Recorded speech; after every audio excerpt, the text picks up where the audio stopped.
Naps are very important for both kids and parents because for parents, it's kind of a break during the day, a time to get things done or to rest yourself.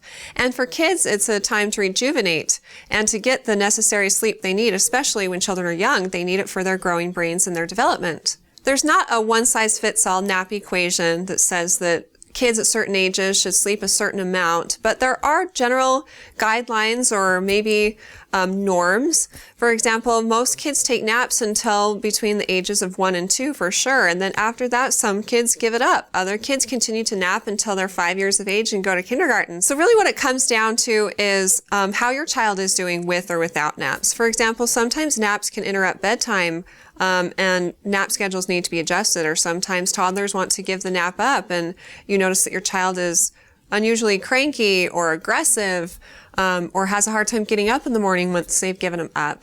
If this sounds like your child, then what you can do is try to enforce quiet time. During the same time that you would give your child a nap, turn the lights low, get rid of distractions, have your child go into their room and read a book or do something quiet. And oftentimes parents are surprised by the fact that this will turn into sleep. The child will often decide that there's nothing else exciting going on. They feel sleepy and they get into their bed and they actually do sleep. The amount of time a child will sleep during a nap will vary by age. For example, babies that are 0 to 6 months of age will probably still take good naps during the day, like at least 2 to 3.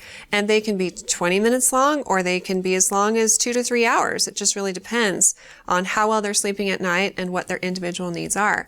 As a child gets older, they may drop some naps and go from 3 to 2, and over the age of 1, go from 2 to 1.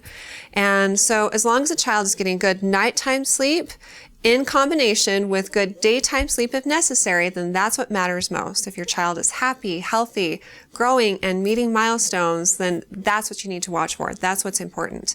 Let's say you have a toddler that's like 2.5 years old. They're acting like they're not really wanting to nap anymore, but they're sleeping a good solid 13 hours at night and happy during the day, then it's okay that they're letting naps go.